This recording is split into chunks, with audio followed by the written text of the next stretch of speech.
Welcome to From the Left with Stephen Leon.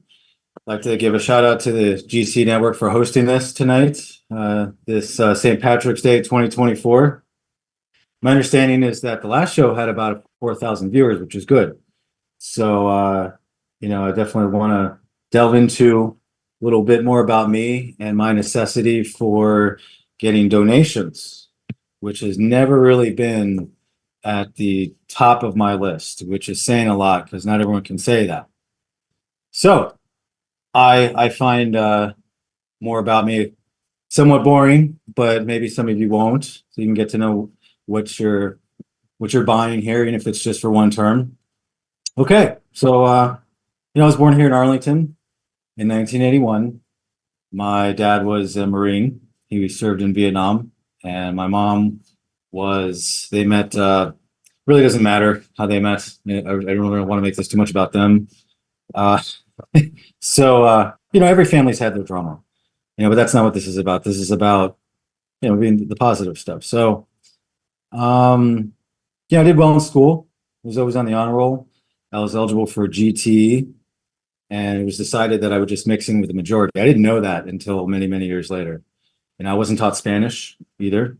The decision there was to influence more English speaking from my Latino side, which again, I didn't find out till many, many years. There's probably some Latinos that are somewhat biased, cultured, or whatever. I mean, today is St. Patrick's Day. I mean, a lot of people speak English in that island, but just any culture here in America, it's like, are you more of an American or less of one, depending on how many generations or what? If you can speak my partner's French, or her last name is French, or Degrapont. So I've teased her before. She always get a kind of possessive, I guess. You know what I mean? But it was just something. It's kind of no big deal. I don't know how many generations her family has been here in the US. So, we moved around a lot. For the first few years, we lived in Columbia, Maryland. I always spent summers and weekends at my grandmother's house. I remember, we'd always watch. Granny used to let us stay up late, so we would watch the Saturday Night Live, even though we didn't really understand it.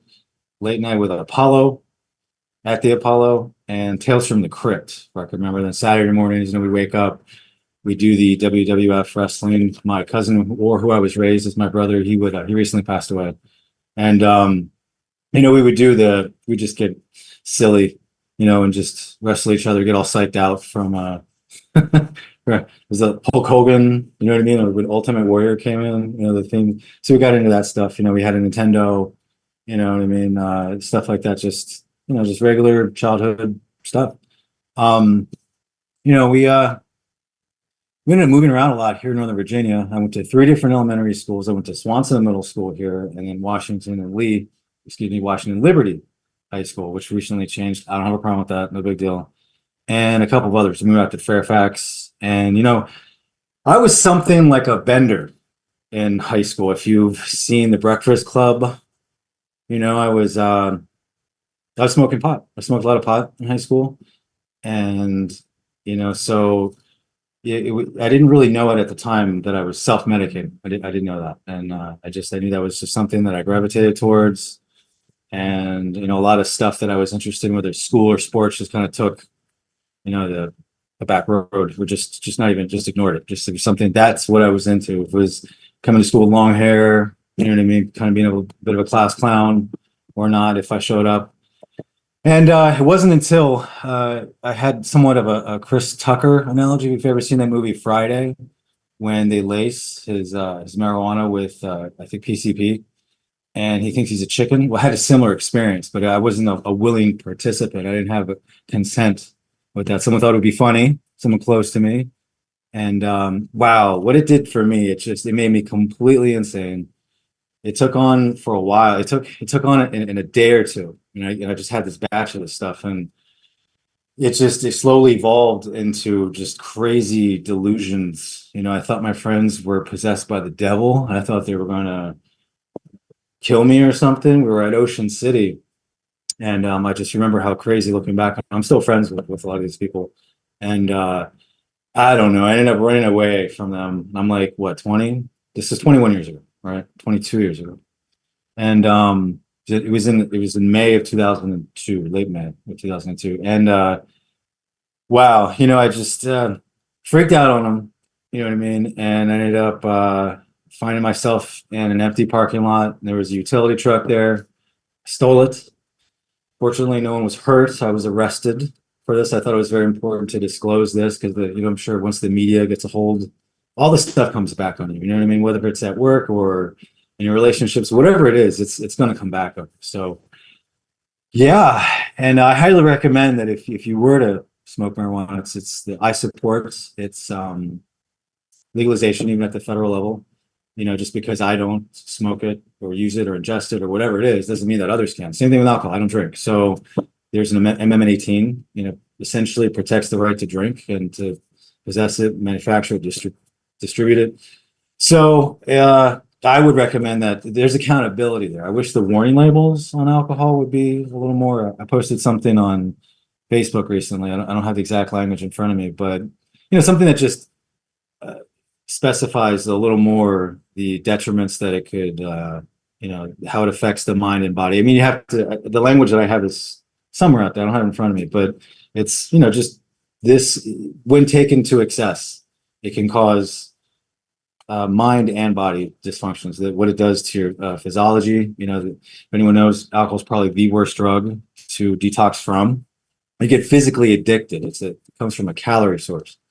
So that detox is pretty bad. I've seen not in myself, but I've seen that in family members.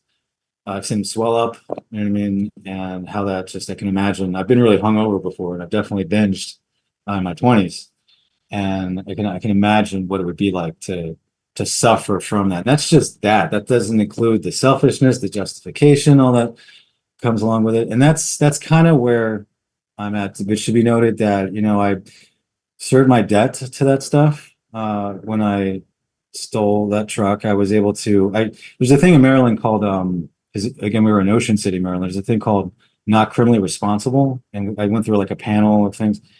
So I was able to make a deal and just plead guilty to one charge of theft, supervised probation, paid restitution. I've disclosed this to employers accordingly. That was 22 years ago. I was 21 now, so I'm 43 now. So this is a long time ago. I'm not in the habit of going on joyrides or stealing cars. You know what I mean? I take full responsibility for that. I can't even blame that person who I just don't. I mean, those are the circumstances, but just as far as it comes legally and in my own world, I take full responsibility for that. So, and through that recovery process, that's where I learned constitutional honesty, what that really means. I take it, I'm a bit of a, over the years, I've had it's good to know yourself, right? So knowing that I was gifted when I was eligible for being gifted and talented, essentially what that means is you're sensitive. You know what I mean? You have certain sensitivities and maybe even strengths. You know what I mean? I noticed that I'm more resilient with certain things than a lot of my peers. Always where I go, I tend to excel. And things don't affect me with a clear, healthy, sober mind like they do everywhere else. And that doesn't mean I'm the only one either. You know what I mean? There's lots of people that, especially here, I don't know any other country than the US, where when we have that positive outlook and we look at things rationally, we're not holding on to any resentment or blame or things like that. And I'm very fortunate to be working in intellectual property law and the attorneys that are there and just kind of vibing off them and how they talk and things like that and just how they look at things. It just resonated with me. So yeah, this may alarm a lot of people that here's a political candidate with a criminal record who thinks they can represent anyone. But consider this, know that what better? These are the days for reformation. We're all calling for it, but who's actually looking? Who's actually solution based and who's actually putting solutions out there? Not just pointing the finger, saying it's this, them, or that, or whatever it is, and just getting caught up in that whole resentment, right? Um, let's take this is something when I noticed it right away, I was like, awesome, because we're never really alone. Don Scott, he is okay. Let me see. Yeah. All right. Don Scott is the Virginia General Assembly's, he was unanimously elected Democrat House Speaker this 2024 year. Scott was convicted on a drug-related charge in 94 and spent nearly 8 years incarcerated in federal prison. After his release, Scott built a successful career as a trial lawyer in Portsmouth, which put him in the public eye and drew attention to his past. So we're all very proud of him. That's a good example of seeing that you can mess up in the world, pay your amends, do your restitutions, rehabilitate, reform, whatever you want to call it. Here's a shining example right here in Virginia of what, and this is state legislature. So the stuff I'm working on is federal. So we've got a lot of money here, and that's definitely part of where our money is going. So I'm not going to get too much into the certain policies that would affect Virginia as a state from that point of view. So Robert Downey Jr., everyone loves Robert Downey Jr. He has a past, right? Musicians, Steve Tyler, Ulysses S. Grant, he struggled with the drink, and he didn't make it to his 60s. He did not make it to his 60s. And so that's just kind of one of the things where I wanted to, just to remind myself that, and just everyone else, that we're not alone in this world, no matter how far down the scale we've gone, whatever stuff, the stuff that I've done in the past, it wasn't yesterday. You know what I mean? So let's see. Let me come back here so you can see the full screen here. So from that experience, I got some recovery, and some fellows in the church fellowship that I go to hooked me up with just getting a resume together. You know what I mean? I was a new dad. I really wanted to focus on that stuff, and that's what I did. So throughout my 20s, I temped throughout the DC metro area with a variety of assignments and all that. And essentially every company is the same, no matter where it is. There's a product, you build it, you manufacture it, you promote it, you manage it, and mostly we just record the results. And wherever that is, my aunt will say she's a glorified accountant. And I was like, Lupe, no, I mean, you have to stay on top of the laws and everything. When those things change, then you have to apply that. But she's still, I mean, just at the end of the day, it's simple to call herself a glorified data entry specialist, I guess. But there's more to it than that. But a lot of us do that. We just record data. We just, make sure that it's all there, whatever it might be. Right now, where I'm at, I'm in the docketing department. I've worked in every department in intellectual property next to actually directing one. At Birch Stewart, I grew very quickly. I was in the special projects department. I was in their legal assistant department. So it's paralegal work, so I can call myself a paralegal. I'm not certified, but I hold 2 patents myself. I'll get to that in a second. So that's where intellectual property really resonated once I temping through all here. But there was one notable assignment that I had politically. It was for this labor union. I think it was the Teamsters 25. This was back in wow. I was 2004, 05 or something like that. And at the time, I'm in my mid-20s. I'm not really into politics at that point. I mean, I know what's going on, but I just didn't know, it really wasn't a pursuit of mine. And then, so there was this noise bill. They've been trying to move this thing a couple of times. The noise bill that we had here was, the idea was they wanted to reduce decibel levels. So think of where we're at here in DC. If the DC council were to pass this noise bill, then there's certain volume of protest, and there's already certain hours that you can and can't protest, and times and places and things like that. So what it was is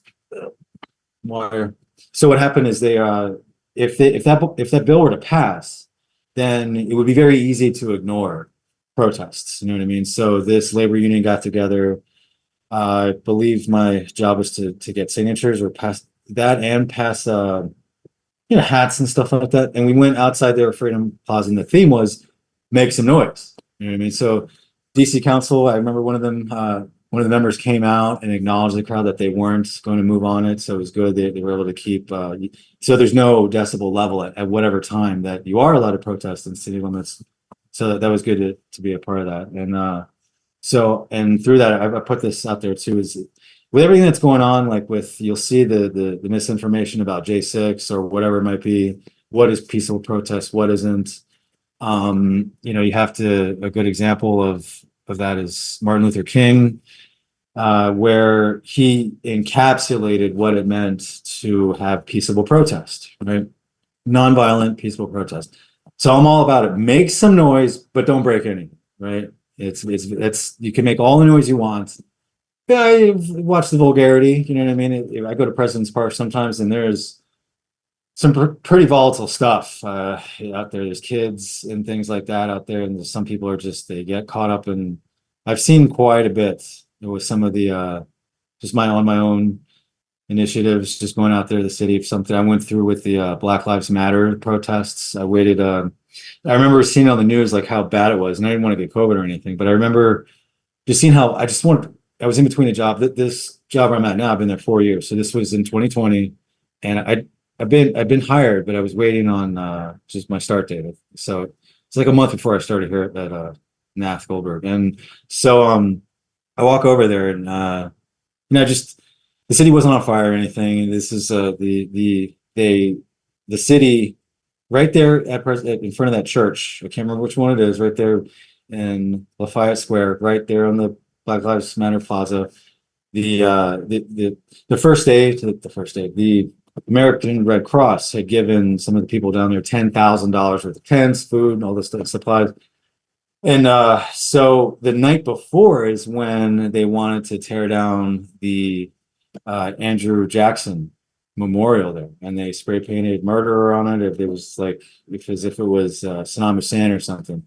Andrew Jackson was a Democrat. You know what I mean? He did a lot of he was Trump's favorite president, and he did a lot of the tyranny to like Indians and things like that with this expansion out west and all that stuff. So he's a big stain, and that monument needs to go, but it has to be done through due process. There could be all kinds of geology pipes and stuff down. They can't just tear it down.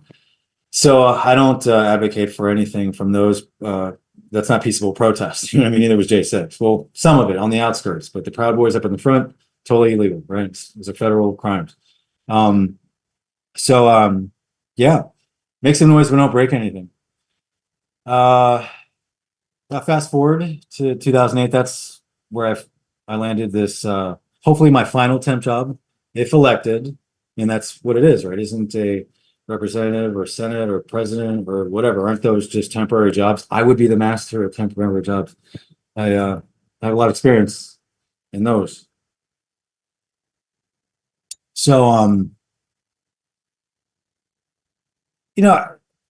trying to be modest, to say that I love intellectual property is a job, you know what I mean? But to see what that does, a lot of our work is with the patent office. So that's an agency of the Chamber of Commerce. And, just to see that's where, if you have an idea, whatever it is, if it's a good or service, you want it protected, then you get a trademark or a patent or a copyright. And then that is the backbone of the economy. We have the international system, the World Intellectual Property Association. There were patent cooperation treaties done in France back in the 70s. So when I hear things about trying to isolate and take us out of globalization, I don't think they fully understand what it means to have international trades of goods and services. You know what I mean? We have different modes of where natural resources go and things like that. But as far as the business owner, the employer, the employees and things like that when we go and we build things from what we gather from the earth. Isn't that what all it is? There's just basic elements that we procure and we use it for our needs. So that is done through intellectual property. That's what keeps everything at balance. That's what prevents us from, that's what balances fair competition.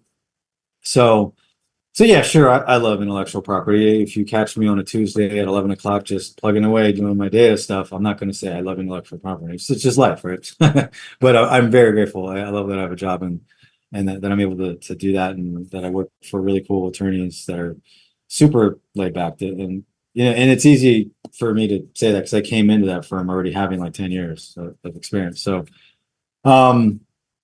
yep. I started a micro business about 10 years ago. I was really into that I've always wanted to have that pet rock idea. I always wanted to have, if you've ever seen the movie Office Space, where you could just get that one idea. It's just a reason to, I'm sure everyone has like, I don't want to work for the rest of my life. Let me get one of these ideas and patent it and just make it big and things like that. Which is the fun of it. But you should know that only 5% of patents that get granted, not filed, actually make it to market. The good news is that's small inventors to big companies. So you never know. That's the real fun of it, especially where we're at today in society. Just so what can you make new and useful? That's the principle in the patent office and the patent. What what is what can really be done that's new, that's like that. So I just spent a lot of time studying, self-study. I did an app when the Apple iPhone store, and I'm planning on making that a cross-platform thing. What I do is I get an idea and I move on to something else, right? So I have a pretty solid portfolio in intellectual property. Most prominently is going to be the energy infrastructure project. I've talked about that in previous podcasts, and that's a pretty big deal with all the different technologies that are out there. Essentially, what I did is I just simplified it. I color coded what we would call energy diversity. So that didn't take very long, but it took a while for the technologies to catch up, right? So now we have another problem with investing. Financially, it's all being absorbed through the fossil fuel assets, and that needs to change. So yeah, burning through that took 21 minutes, surprisingly. But in the gist of all that, so I'm going to plead, not beg, for donations and the importance of the necessity that I need for that. I've seen the alienating emails and texts from politicians. Wow, they just throw a bias in there. Just really, like, don't you have enough money? Like, wow, it's just from a guy like me who's trying to get money out of politics, and then also somewhat, not so much paradoxically, as far as asking for donations. So I'm going to stay away from the PAC money and all the trades and things like that. I don't need it. That's going to corrupt. If I'm going to appease the donors, and everyone should know that by now, especially that we're interconnected. Yeah, I wouldn't have known that. I would have, if I would have said that the media was biased through money and things like that 20 years ago, like, they wouldn't do that to us. They are, you know what I mean? And we're all seeing it. But yet we still, it isn't, those numbers don't really show too much, like how burnt out we are. And then the politicians certainly aren't talking about it. Some might, but they're not really resolving. And if it's just having a broken link on their website when they say they are or not, then that's a sign. Um, so, I work a 9 to 5, Monday through Friday. I attend church meetings in the evening. It helps me balance out in this world. And, also have a partner that I'm trying to do right by and spend time with and things like that. So it's very difficult for me to get out of that. And even just to have some downtime, you know what I mean? And I also create my own content, things like that. So what I really need money for is to get canvassers to get a petition of signatures and to run to get on the ballot here in Virginia's 8th district. Virginia is 1,000 signatures. I bypassed the required fees since I'm not running in the party. I ran in the party. I've wrestled around with this. If I'd stayed in it gets I have no problems debating Don Beyer or sending him posts or whatever creative way that I can to get through to him and everyone else what he's doing, what he's been doing, and he's not the only one. But it just with everything, we're human, and to be around, it just feels more natural for me at this point to lean left and run as an independent. And then I'm able to stand there on my own. You can vote for me, not like me, and especially if I'm only planning on serving one term, right? And I still lean to the left, right? And I listen to the right. So now I'm in a position, like, if I was in the Democratic Party, then I could still call them out. But I mean, you never know. Like, just people are going to start playing frenzies. You know what I mean? Like, there's a time and a place if we're in a professional environment to work out certain things, and it's a bit of a shock to see someone like Don Beyer and even Jim Moran before him, the way that things have been going in this congressional district for so long, just unchecked like that, and just to see where he's at and everything. So, so to get I need money to do that. I need to be able to. I've done canvassing before. I've gotten some signatures now, far off the mark, far from the mark. And I've got 13 weeks to do that. I've got to submit 1,000 signatures by the third Thursday of June. So, it's otherwise, I can still be written in, but that could prove fallible because people may not remember my name. I am able to afford through my earnest median base salary, that just, what is it? I circulate a Facebook post, you know what I mean? And I spend less than $50 a week on it or something like that. And I'm able to get some name recognition, but come voting day, you know what I mean? So yeah, I would need money to just get into people's heads like that. And then hopefully some more of this media picks up and I'm able to get through them that way. Social media has been a place for me to be creative and just kind of push, censor myself where I need to, you know what I mean? And just to really get out there and just to have fun with it. Yeah, you're gonna have feelings about it, you know what I mean? But if you look at what's behind that creativity, those creations, you'll see what I'm about. And a lot of that stuff that I've put together is, third party stuff. It's all that stuff has gone through the grassroots stuff. I'm just bringing it up to my platform. No one else is doing that, right? So, yeah, there's some meetup groups that I could look into. It's a long shot, but it's worth trying. It's to kind of network, outside of the world that I have. It wouldn't be difficult to go and crash some of these events. Or just get the stink eye from people. You know what I mean? Like I could support something and just show up and take pictures, and it's weird. You know what I mean? There's just a way that it's set up that way, and even then, it has a 30% efficacy. So if I showed my this is the 118th Congress, bills enacted by congressional session. Look at where the 118th Congress is.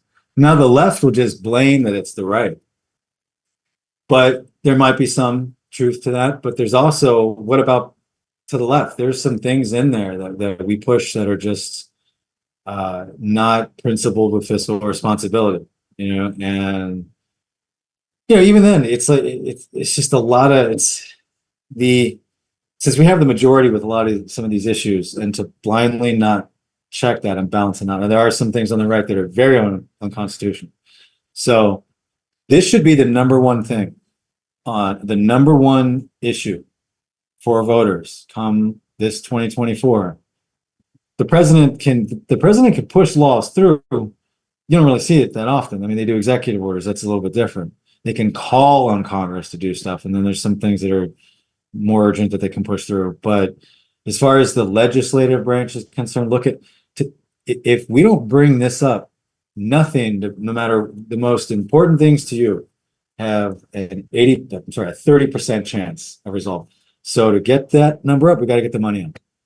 And then if we can get the left to refrain from being socialist, imposing policy which is socialist, and also for the right to impose moderate regulation with just about everything. The Bipartisan Policy Center is pretty cool to check out. They're on LinkedIn. These organizations are out there. If it's legislators like us that can listen to these things, come together, this number will go way up. So that should be your number one thing. I'm running out of time very fast. I think I covered everything. So I'm going to go ahead and stop there. I have 30 seconds. So yeah, I'll go ahead. And I want to thank everyone for attending. Please donate if you can. Go to my website, kneelingforcongress.us. It's right at the bottom. Right, well, it's actually right there. Donate right there. Please help out with what you can. Thank you very much and have a good night.